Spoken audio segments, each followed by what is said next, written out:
아버지, 이게 무슨 말이에요? 무슨 말? 전 재산을 기부하셨다고요? 그게 말이 돼요? 왜? 너희가 가져갈 줄 알았냐? 아버지, 아무리 화나셨다고 해도 이건 아니죠. 내 돈이다. 내가 어떻게 하든 내 마음이지. 우리가 자식인데 한 푼도 안 남겨주신다고요?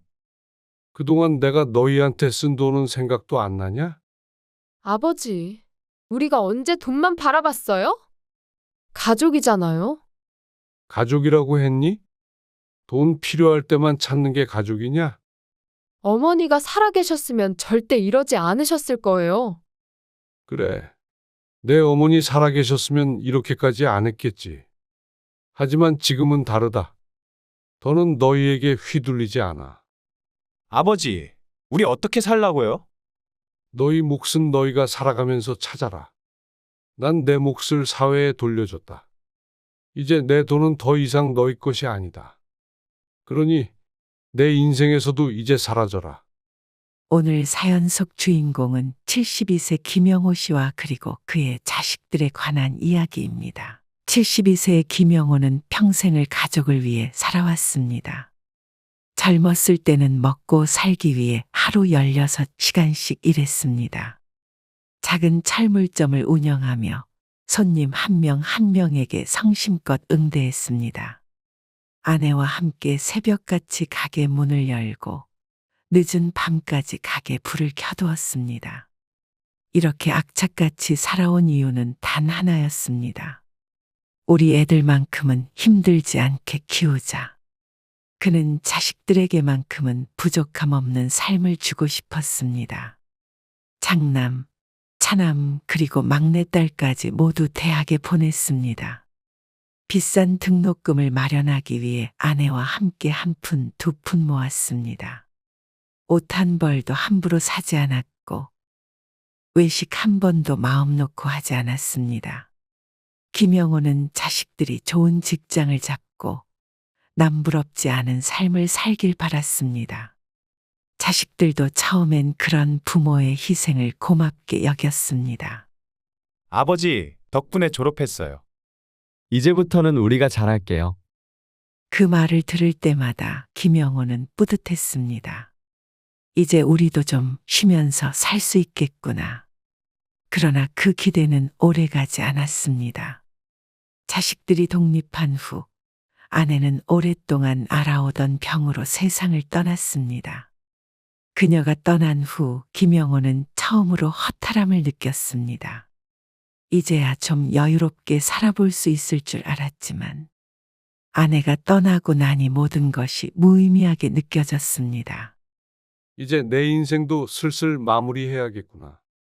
김영호는 모든 것을 내려놓고 조용히 살기로 했습니다. 그러나 그때부터 자식들이 하나둘씩 연락을 하기 시작했습니다. 아버지, 요즘 잘 지내세요? 처음엔 반가웠습니다. 하지만 점점 이상한 말들이 들려오기 시작했습니다. 아버지, 이제 연세도 있으신데 재산 정리는 어떻게 하실 거예요? 형이랑 저는 어떻게 나눠받게 되나요? 아버지, 어차피 혼자 사시잖아요. 재산 미리 정리하시는 게 좋지 않겠어요? 그 말에 김영호는 순간 말문이 막혔습니다. 내가 아직 살아있는데 벌써 유산 이야기를 하는 거냐? 자식들은 당황한 듯 웃으며 말했습니다. 아버지도 미리 정리해 놓는 게 편하실 거잖아요. 우리끼리 싸우지 않게 미리 정하는 게 좋죠. 하지만 김영호는 알았습니다. 이제 자식들은 아버지가 아니라 아버지의 돈을 보기 시작했다는 것을. 그날 밤 김영호는 오랫동안 잠을 이루지 못했습니다. 그날 이후 자식들의 전화는 점점 더 잦아졌습니다. 예전에는 한 달에 한 번 정도 안부를 묻던 아이들이 이제는 일주일에도 몇 번씩 연락을 해왔습니다. 하지만 전화의 내용은 언제나 똑같았습니다. 아버지, 요즘 생활은 어떠세요? 잘 지내고 있지. 왜 무슨 일이 있냐? 아버지, 사실 이번에 사업을 시작하려고 하는데요. 장남이 뜸을 들이며 조심스럽게 말을 꺼냈습니다. 사업? 네, 좋은 기회가 있어서요.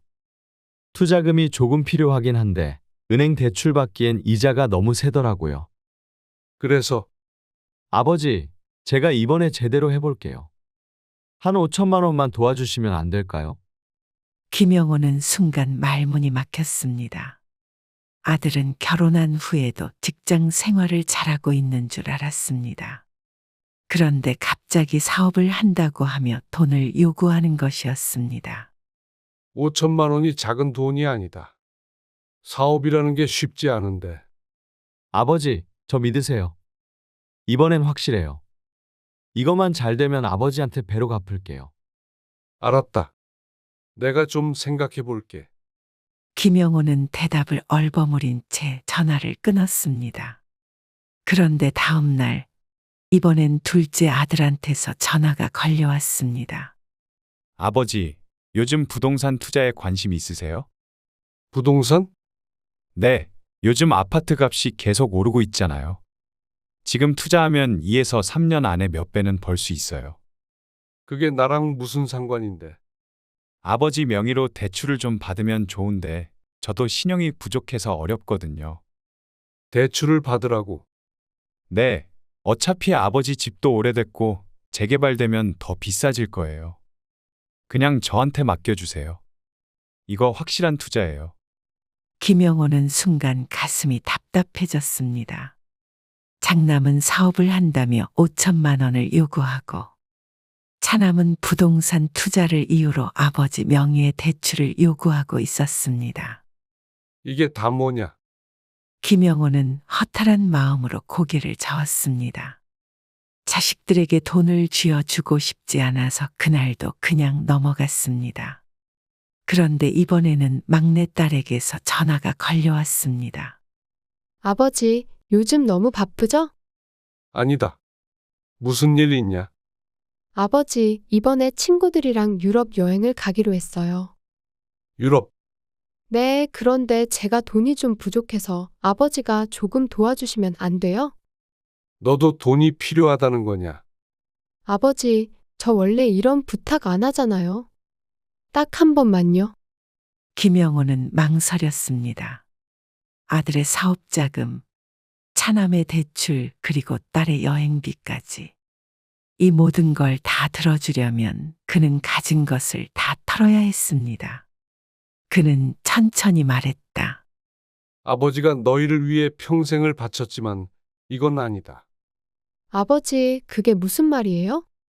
너희가 나를 걱정해서 연락하는 게 아니라 결국 돈 때문이었다는 게. 아버지, 그런 뜻이 아니에요. 저는 그냥 김영호는 조용히 한숨을 쉬었습니다. 이제는 더 이상 착각하지 않기로 했습니다. 자식들은 아버지를 사랑하는 것이 아니라 아버지의 재산을 사랑하고 있었다는 것을 깨달았습니다. 김영호는 자식들의 요구를 거절하기로 결심했습니다. 아버지가 당연히 도와줄 거라고 생각하는 태도가 불편했기 때문이었습니다. 하지만 자식들은 쉽게 포기하지 않았습니다. 아버지, 저는 형처럼 큰 돈 바라는 거 아니에요. 며칠 뒤 둘째 아들이 다시 전화를 걸어왔습니다.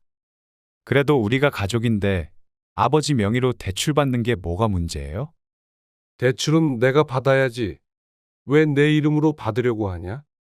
아버지 명의로 하면 금리가 더 낮아지니까요. 그냥 도장만 찍어 주시면 돼요.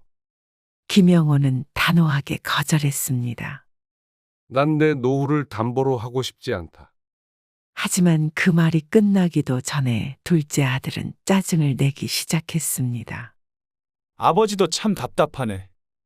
돈 묶어 두고 뭐 하시게요? 이렇게 기회를 날려버리시면 나중에 후회해요. 그렇게 전화를 끊고 나자 이번에는 장남이 집으로 찾아왔습니다. 아버지, 저 사업 망했어요. 장남은 눈물을 글썽이며 말했다. 그때 아버지가 도와줬으면 이렇게 안 됐어요. 저 좀 도와주세요. 한 번만요. 너 사업이 잘 될 거라고 큰 소리 치지 않았냐? 아버지, 그게 요즘 경기가 안 좋아서. 김영호는 깊은 한숨을 쉬었습니다. 아버지는 더 이상 돈을 빌려줄 수 없다. 그러자 장남의 표정이 변했습니다. 그럼 제가 그동안 도와드린 거 다 잊으셨어요? 도와준 거? 아버지 가게 일도 도왔고 명절마다 집에 와서 챙겨 드렸잖아요. 그게 다 돈으로 계산될 일이냐? 장남은 씁쓸한 웃음을 지었습니다. 결국 돈 아끼고 싶은 거잖아요. 아버지 돈 많으시면서. 그날 이후 자식들은 연락을 끊었습니다. 처음에는 서운했지만 곧이어서 충격적인 일이 벌어졌습니다. 며칠 뒤 김영호 앞으로 한 통의 우편물이 도착했습니다. 주택담보대출 승인 통지서. 그는 두 손이 떨렸습니다. 이게 뭐야? 자세히 들여다보니 자신의 집이 대출 담보로 잡혀 있었습니다. 바로 둘째 아들이 몰래 대출을 받은 것이었습니다. 어떻게 된 일인지 은행에 직접 찾아갔습니다. 이 대출이 어떻게 승인된 겁니까? 직원은 차분히 설명했습니다. 본인 서명이 다 되어 있습니다. 서명? 김영호는 순간 머릿속이 하얘졌습니다. 둘째 아들이 서류를 위조해 몰래 대출을 받은 것이었습니다. 충격과 분노가 몰려왔습니다. 그 자식이 결국 이렇게까지. 곧이어 장남이 다시 전화를 걸어왔습니다. 아버지, 그거 제가 알아서 갚을 거예요. 너희가 내 이름을 몰래 도용한 거냐? 아버지, 그렇게까지 화내실 필요 없어요. 대출금 금방 갚을 거니까요. 이제 너희가 갚고 안 갚고는 중요하지 않다. 김영호는 핸드폰을 손에 꼭 쥐었습니다. 너희가 이제 더 이상 내 자식이 아니라는 게 중요하지. 그 말과 함께 전화를 끊었습니다. 이제 그는 결심했습니다. 이 재산을 너희에게는 단 한 푼도 남기지 않겠다. 김영호는 멍하니 천장을 바라보았습니다. 자식들에게 배신당한 충격이 가슴 깊숙이 파고들었습니다. 결국 내게 남은 건 뭐지? 평생을 희생했지만 돌아온 것은 욕심 가득한 손길뿐이었습니다. 그렇다면 남은 재산을 어떻게 해야 할까? 그 순간 한 가지 생각이 떠올랐습니다.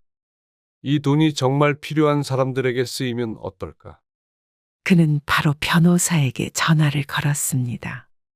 다음 날 김영호는 변호사 사무실을 찾았습니다. 제가 가진 재산을 전부 기부하고 싶습니다. 변호사는 순간 놀란 듯했습니다. 전부 기부하신다고요? 가족들에게는 남기지 않으실 건가요? 그럴 이유가 없습니다. 변호사는 잠시 고민하다가 차분히 설명했습니다. 자녀분들이 법적으로 반발할 가능성이 큽니다. 혹시 유언장으로 기부하실 계획이신가요?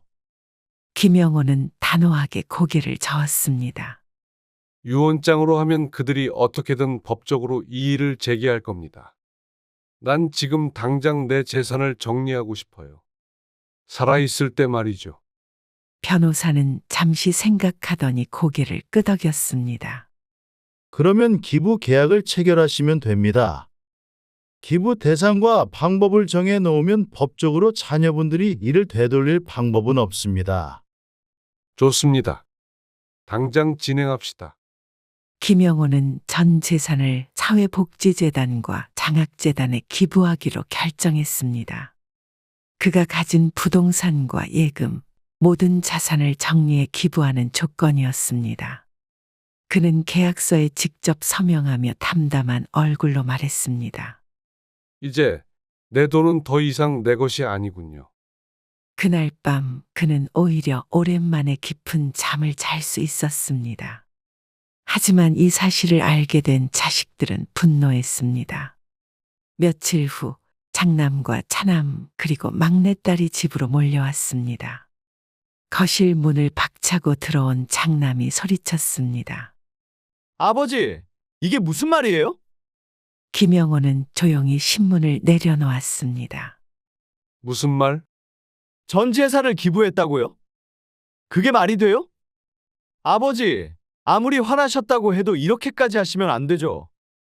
우리가 도대체 뭘 그렇게 잘못했길래? 김영호는 조용히 그들을 바라보았습니다. 너희는 아버지를 돈으로 봤지. 가족으로 본 적은 없잖아. 그게 무슨 말씀이세요? 우리가 아버지를 얼마나 걱정했는데. 걱정? 언제? 돈 필요할 때만 연락하던 게 걱정이었냐?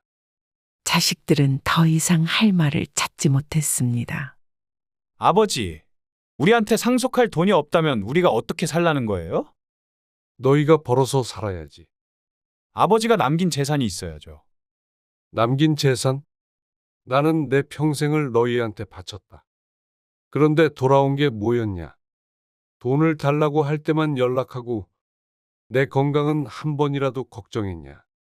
자식들은 입을 다물었습니다. 하지만 이내 장남이 얼굴을 붉히며 소리쳤습니다.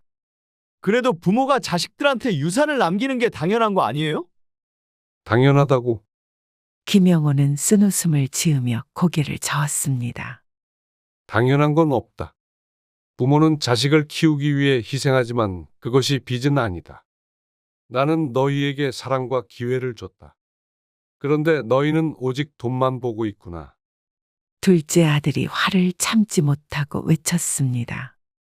아버지, 우리가 평생 모시고 살 줄 알았어요? 그 돈이 우리 거라는 건 뻔한 거 아니었어요? 그 순간 김영호는 한숨을 내쉬며 마지막으로 말했다. 이제 내 돈은 더 이상 너희 것이 아니다. 나는 나를 위해 쓸 거고 남은 건 사회에 돌려줄 거다. 그러니 이제 다들 돌아가라. 더 이상 내 앞에서 돈 얘기하지 마라. 자식들은 격렬하게 반발했지만 김영호의 결심은 바뀌지 않았습니다. 이제 그는 자식들에게서 완전히 등을 돌리기로 했습니다. 자식들은 아버지가 장난이라도 친 것이라 생각했습니다. 그러나 며칠 후 기부재단 홈페이지에서 김영호라는 이름을 발견한 순간 그들은 절망했습니다. 전 재산을 사회에 환원하신 김영우 님께 깊은 감사를 표합니다. 사진까지 실려 있었습니다. 아버지가 단순히 말뿐이 아니라 정말로 전 재산을 기부했다는 사실이 확실해진 순간이었습니다. 이게 뭐야? 진짜 다 넘겨버렸어? 장남은 핸드폰을 손에서 놓치며 혼잣말을 중얼거렸습니다. 차남은 얼굴이 새파래졌습니다. 이제 어떻게? 우리 빈손이잖아. 아버지가 설마 진짜 이렇게까지 할 줄이야. 막내딸은 눈물을 흘렸습니다. 우린 이제 뭐 먹고 살아? 오빠들 어떡해? 하지만 분노가 치밀어 오른 건 장남이었습니다. 이대로 있을 순 없어. 아버지한테 다시 가야 해. 그래, 그냥 놔둘 수 없어. 법적으로라도 막아야 해. 그날 밤 세 자식들은 아버지를 다시 찾아갔습니다. 집 문을 두드리며 소리쳤습니다. 아버지, 문 열어요. 그러나 안에서는 인기척조차 들리지 않았습니다. 그들은 화가 나서 소리를 질렀습니다. 아버지, 우리가 자식인데 어떻게 한 푼도 안 남겨줄 수 있어요? 이거 부당해요. 우리가 소송이라도 걸 거예요. 어머니가 살아 계셨으면 절대 이러지 않으셨을 거야. 하지만 아무리 소리쳐도 집안에서 대답은 없었습니다. 그렇게 한참을 서성이던 자식들은 결국 문 앞에서 발을 구르며 돌아섰습니다. 그날 밤 장남은 변호사를 찾았습니다. 변호사님, 저희 아버지가 전 재산을 기부했는데 이걸 돌려받을 방법이 있나요? 변호사는 한숨을 쉬며 고개를 저었습니다. 이미 합법적인 기부 절차가 끝난 이상 되돌리기는 어렵습니다. 법적으로 상속권을 주장할 수도 없는 건가요? 상속을 주장하려면 아버님이 사망하셔야 하지만 살아계신 이상 재산은 본인의 권한입니다. 그럼 어떻게 해야 하죠? 방법은 없습니다. 이미 아버님께서 철저히 준비하셨습니다. 그 말을 듣는 순간 장남의 얼굴은 사색이 되었습니다. 이제 정말 끝이었습니다.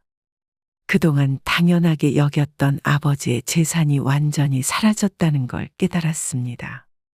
그때서야 자식들은 심각성을 깨닫기 시작했습니다. 우리 진짜 빈손이네. 차남은 머리를 감싸 쥐었습니다. 막내딸은 울먹이며 말했습니다. 우리 이제 어떡해? 하지만 이제 그들에게 남은 것은 없었습니다.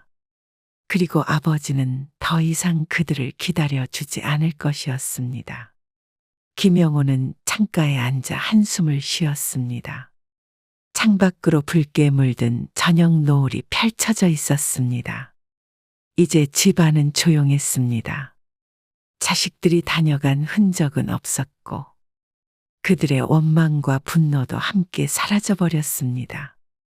그가 남긴 것은 집 한 채와 몇 개의 낡은 가구뿐이었습니다. 그러나 더 이상 이곳에서 머물고 싶지 않았습니다. 이제는 새로운 삶을 살아야 할 때였습니다. 그는 손에 쥔 서류를 다시 한번 확인했습니다. 전 재산 기부 확정서. 모든 것이 끝났다는 걸 실감하는 순간, 김영호는 가볍게 웃었습니다. 이제야 홀가분하네.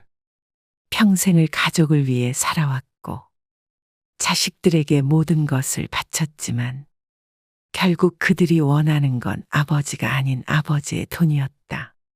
그렇다면 남은 인생을 위해 할 수 있는 선택은 무엇일까? 이제 그는 더 이상 남을 위해 사는 삶을 원하지 않았습니다. 자신을 위한 삶을 살아보기로 했습니다. 그는 짐을 꾸렸습니다. 남은 짐은 많지 않았습니다. 낡은 옷 몇 벌, 오래된 사진 몇 장, 그리고 유일하게 간직한 아내의 손때 묻은 작은 다이어리. 김영호는 그걸 가방에 넣으며 중얼거렸습니다. 이제 어디로 가볼까? 한참을 고민하다가 그는 문득 바닷가 마을이 떠올랐습니다. 젊었을 때 아내와 함께 가고 싶어 했던 곳. 하지만 가족을 부양하느라 바빠 끝내 가지 못했던 곳. 이제라도 가봐야지. 그는 차에 올라 작은 바닷가 마을로 향했습니다. 몇 시간이 지나 도착한 곳은 조용한 작은 마을이었습니다. 넓게 펼쳐진 바다와 정겨운 어촌 풍경. 여기라면 새로운 시작을 할 수 있을 것 같았습니다. 김영호는 바닷가 근처에 있는 작은 한옥을 빌렸습니다. 낡고 오래된 집이었지만 그에게는 충분했습니다. 집 앞마당에는 귤나무가 있었고 작은 텃밭도 가꿀 수 있는 공간이 있었습니다. 이제부터는 남의 기대를 충족시키는 삶이 아니라 오롯이 나를 위한 삶을 살겠다는 결심이었습니다. 김영호는 아침이면 바닷바람을 맞으며 산책을 했습니다.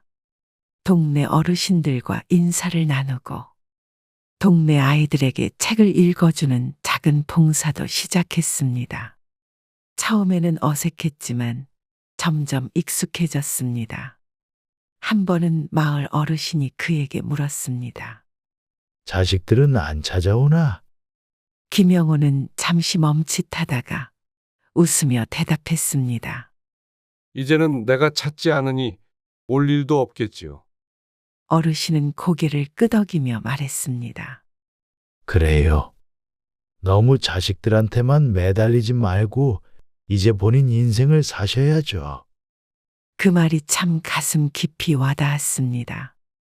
그동안 그는 늘 남을 위해 살았지만 이제는 자신을 위한 삶을 살기로 했습니다. 한 달이 지나고 두 달이 지나도 자식들에게서는 아무 연락이 없었습니다. 처음에는 혹시나 하는 마음으로 휴대전화를 확인했지만 이제는 아예 신경 쓰지 않기로 했습니다. 그들도 나 없이 살아가야겠지. 그는 남아있던 집을 정리하기로 했습니다.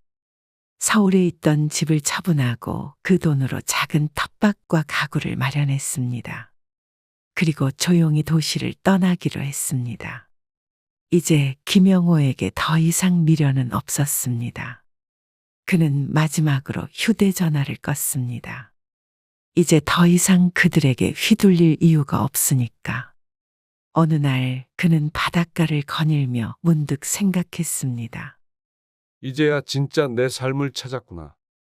이제는 돈도 가족도 책임도 없었습니다. 그가 가진 것은 자유뿐이었습니다. 그러나 그 자유가 그동안 살면서 한 번도 가져보지 못한 가장 큰 행복이라는 걸 깨달았습니다.